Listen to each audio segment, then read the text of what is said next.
characteristics of joint stock company. Okay, what are the characteristics of joint stock company? First, artificial legal person. As earlier we discussed that it's an artificial, you have to consider your business as an artificial legal person.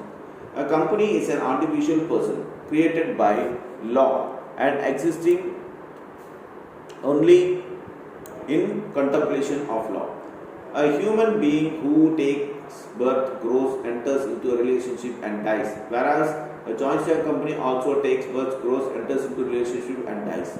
However, it is called artificial person as its birth, existence and death are regulated by law. Okay. As earlier we discussed that you have to think your business as an artificial person.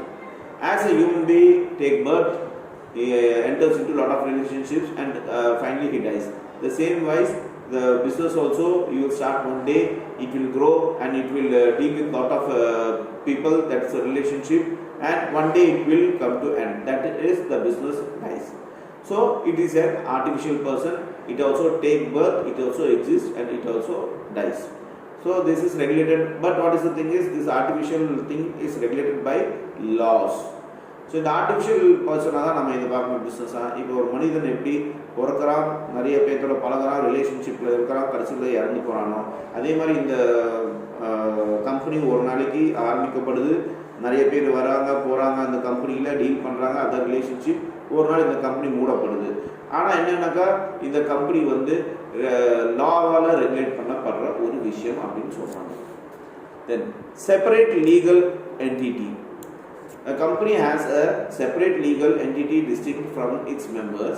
It can own property and enter into contracts in its own name. It can sue and be sued in its own name. So, special legal entity means it has its own legal formalities, legal laws, etc. And the property, it can own a property when it enters any contract, and it can sue. Sue means it can, in law it comes, it can sue any company or any individual, or it can be sued by others. So separate entity, legal entity naga இதுக்குன்னு ஒரு தனி சட்டத்திட்டங்கள் இருக்குது, அது தகுந்த மாதிரி தான் இது நடக்கும். அது மட்டும் இல்லாமல் இது எந்த ஒரு ப்ராப்பர்ட்டி வந்து அக்வயர் பண்ணிக்கலாம், எந்த ஒரு கான்ட்ராக்டுக்குள்ளே இது சைன் பண்ணும்போது இது கம்பெனியை சொல்கிறாங்க. அதோட இந்த கம்பெனி வந்து யார் வேணாலும் சட்டப்பூர்வமாக இவங்க வந்து இது பண்ணலாம், வழக்கு போடலாம். SUEனாக்கா வழக்கு போடுறது இல்லையா, இவங்க மேலே இந்த கம்பெனி மேலே